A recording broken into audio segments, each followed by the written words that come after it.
murnia solawat ben entuk syafaat kan gitu. Cangkem tok ya karo ngleweh, atine karo pegel ya syafaat kok ngendi kan gitu kan.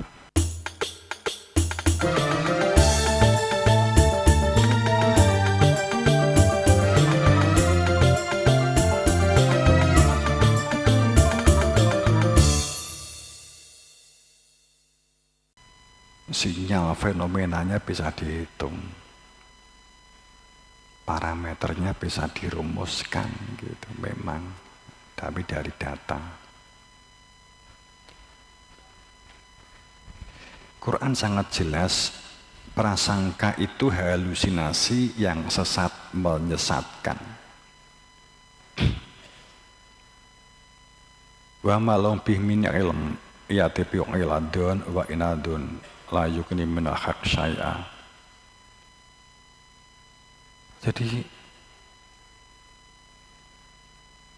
tidak dikatakan seseorang itu menjadi bagian dari orang pemilik ilmu. Ilmu yang menunjukkan keberadaan sesuatu, karena makna ilmu itu adalah sesuatu yang alat, sesuatu sebagai alat untuk membuka hakikat, itu disebut ilmu.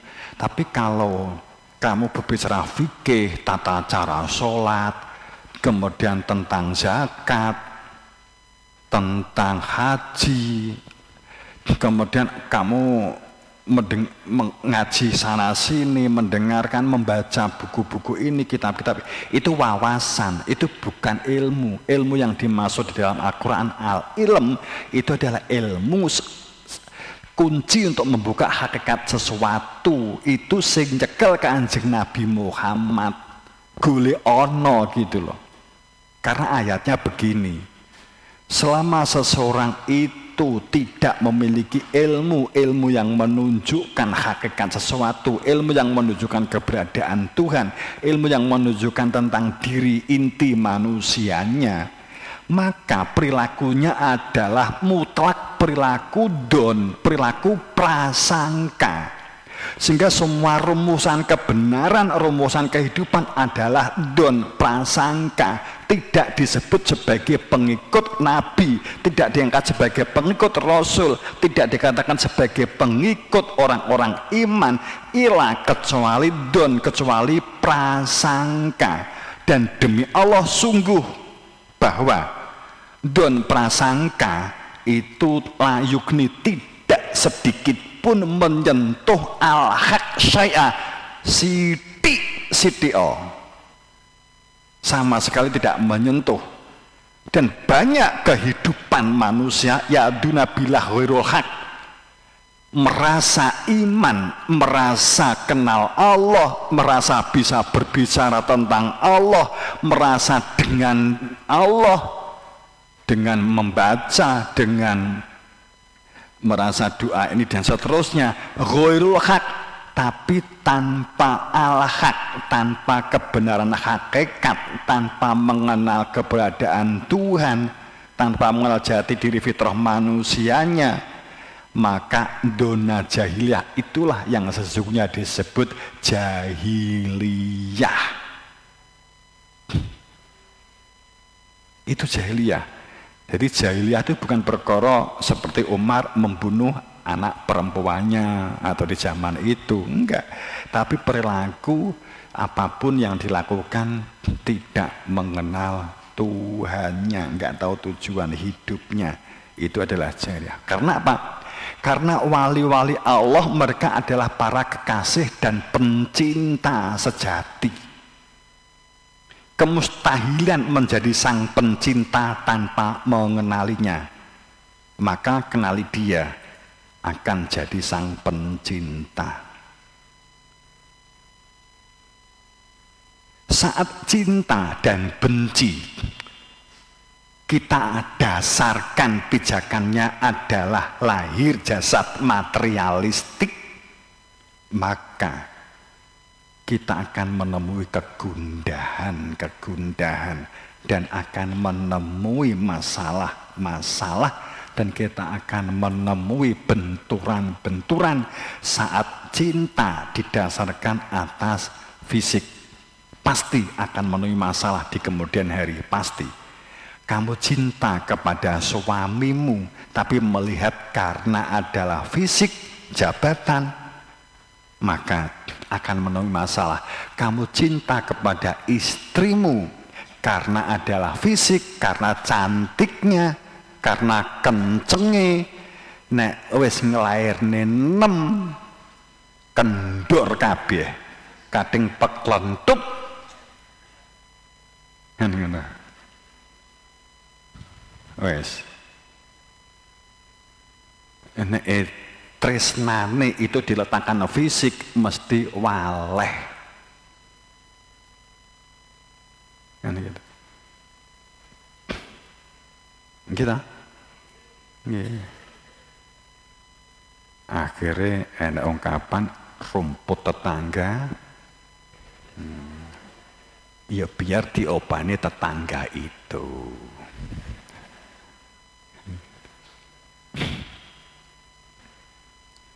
Saat cinta dan benci didasarkan atas material, pasti kita akan menghadapi banyak masalah. Dalam tatanan sistem kehidupan sosial masyarakat berbangsa juga demikian. Administrasi itu adalah fenomena adanya manajemen. Kalau kita bisa memahami ini, sistem kita akan jalan.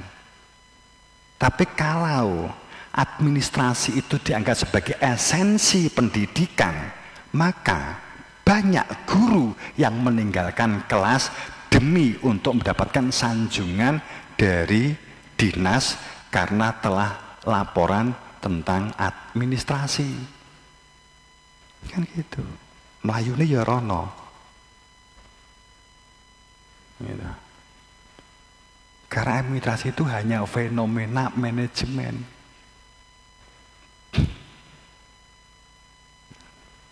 Kalau kita sudah tahu kedudukannya sebagai fenomena, maka kita bisa mensiasati.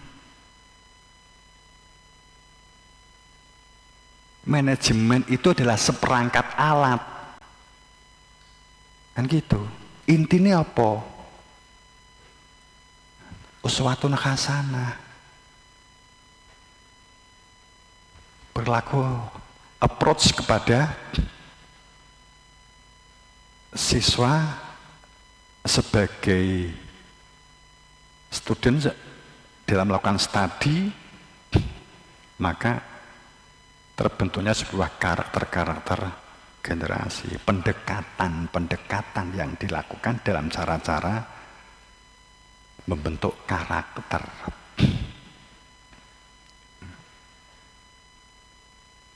Itu kalau kita menggok di pendidikan. Oke. Kita lagi.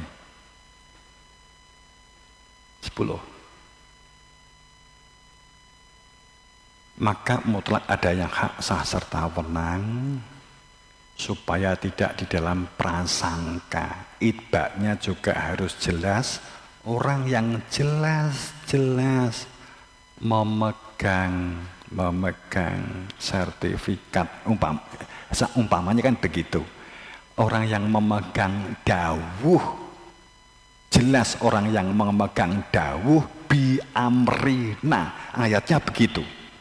Saya tidak mengutus para nabi dan rasul, saya tidak mengutus kamu. Ila, saya mengutus kamu sebagai rahmatan lil alamin. Dia tidak mengutus kamu, ila kecuali sebagai rahmatan lil alamin. Dan saya dikatakan kami, memerintahmu adalah bi amrina, dengan perintah. Artinya jelas gitu, bukan merasa diperintah, merasa sudah menguasai sesuatunya, kemudian sudah merasa berhak sebagai pemegang hak. Ayatnya enggak begitu. Ikutilah watabi sabila man anaba ilaya thumma ilaya marji'ukum. Baru kemudian disebut ilaya marji'ukum. Watabi, kamu harus mengikuti seseorang yang tahu persis, orang yang telah menyatakan kembali, orang yang telah pulang, orang yang telah tahu Tuhannya, orang yang telah tahu jati dirinya, orang yang bisa berbicara karena memang mengenal dengan pasti dan memang memiliki hak untuk menyampaikan. Man anaba, jelas dia pernah menyatakan kembali, karena anaba itu fi'il mandi, fi'il masa lalu.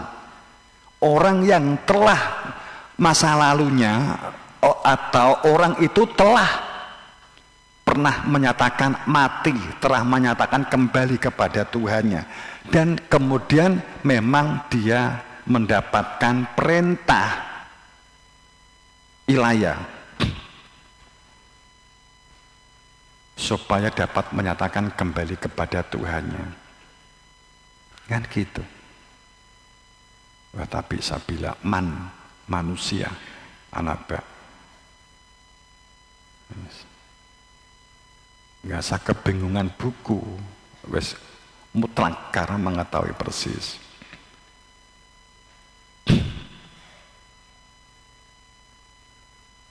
Ini tentang risalah, kita lanjutkan di season selanjutnya nanti. Jadi ini aja.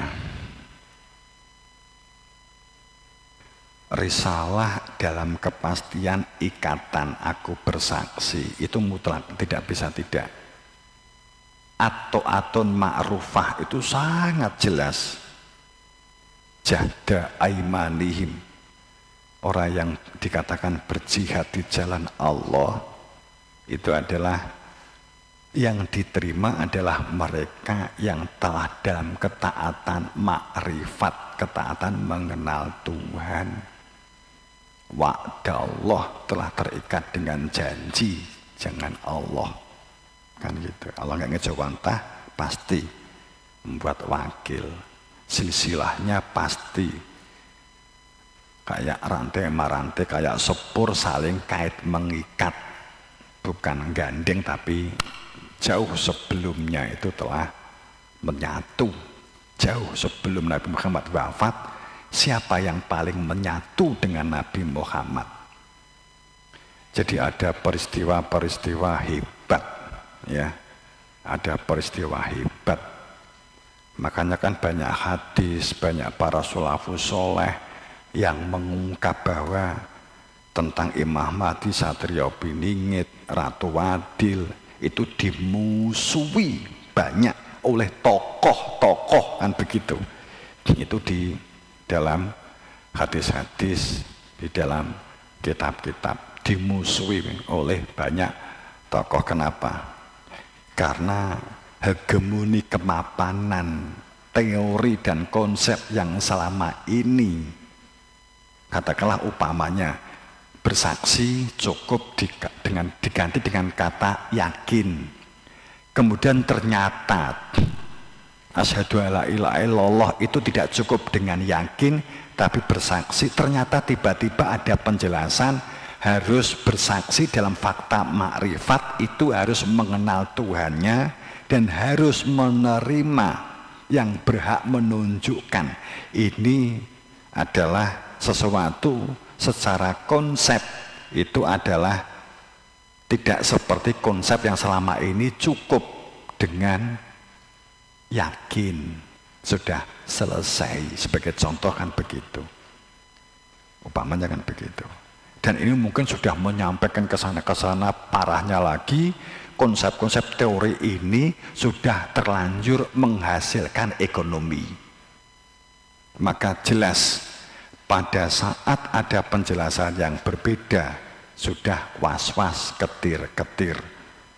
Umpamanya Romo buka opo to kaji, opo to hakikate kaji, bahkan opo to syariate kaji, opo to intine kaji, pasti yang memusuhi Arab Saudi, kan gitu. Maka saya nggak akan pernah membuka ini, kan gitu. Engkau nek wis zamane memang Allah mengendaki alam harus ngungkap, kan begitu. Ke contoh, apa to akare salat, piye to salat syariate sholat ki janjane piye to? Saya hanya menyinggung sholat itu penyatuan, sholat itu dzikir itu seperti apa, tapi tidak pernah membuka detailnya, hanya membuka di alam nasutnya, hanya membuka di alam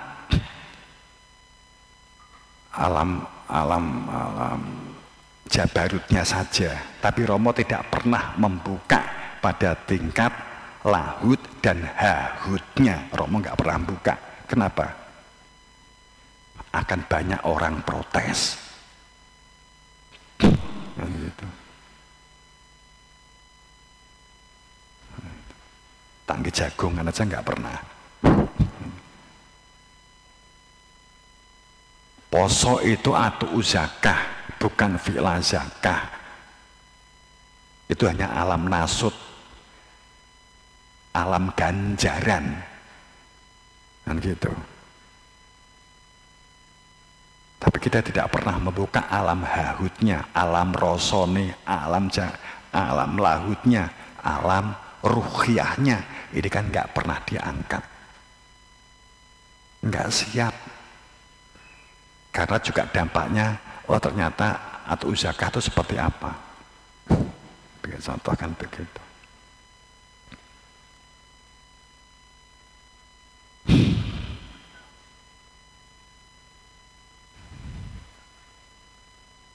Ngene wae sing musuhi wis ra karo-karuan. Ngene wae Romo disantet di Romo tengen. Ki mujane wis tak foto, tak lebokne HP foto. Pitung lodong, pitung toples itu hasil santet. Terus fotonya itu sakmene tumpuk pira meng jiro lupa, tumpuk 5 ya sakmene. Sing dicoblos, sing di wah iya ora karo-karuan. Arepe tak duduh niku kowe sing tak pamerne jan. Ini Romo diajar kaya ngono kuwi.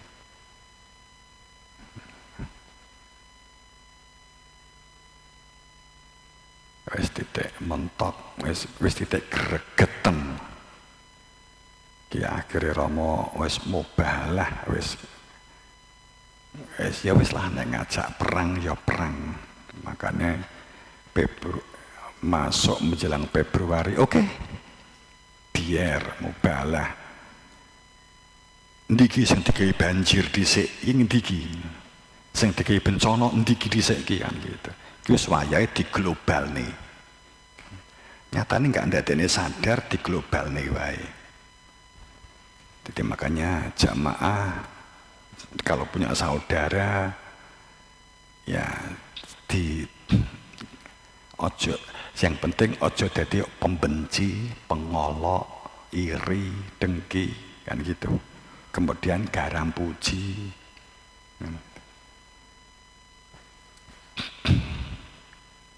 Ini loh ayat ini loh. Inna arsalka syahidan wa mubasiron wa nadhiron ya. Inna arsalnaka syahidan wa mubasiron wa nadhiro. Ini inti sebuah risalah. Mutlak ini ayat. Bersaksi, mutlak. Mubasiron. Kowe di dunya ki roh hakikatmu, hakikat kehidupan, nadhiron. Kowe ki terbimbing seperti apa kan gitu kan.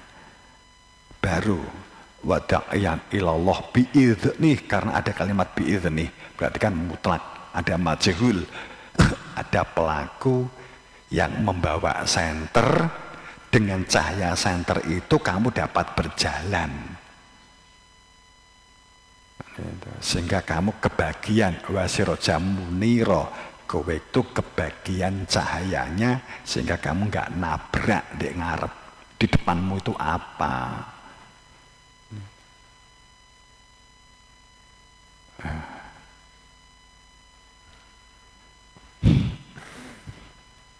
Itu ini yang diabaikan, penjelasan-penjelasan yang ditakutkan. Dan sejarahnya sejak Nabi Muhammad, saat zaman Nabi Muhammad, fitnah-fitnah yang diterima pembawa risalah itu off. Karena pada saat Nabi Muhammad awal fitnahnya hebat, dimusuhinya hebat, kemudian saat perang ternyata banyak mukjizat, banyak hal yang tidak memungkinkan untuk dilawan. Akhirnya banyak umat yang mengikut Nabi Muhammad sehingga menjadi muslim dan menjadi orang iman. Dan tidaklah huwa itu sungguh sebagai isi yang diinisiasikan, bukanlah perkataan para penyair.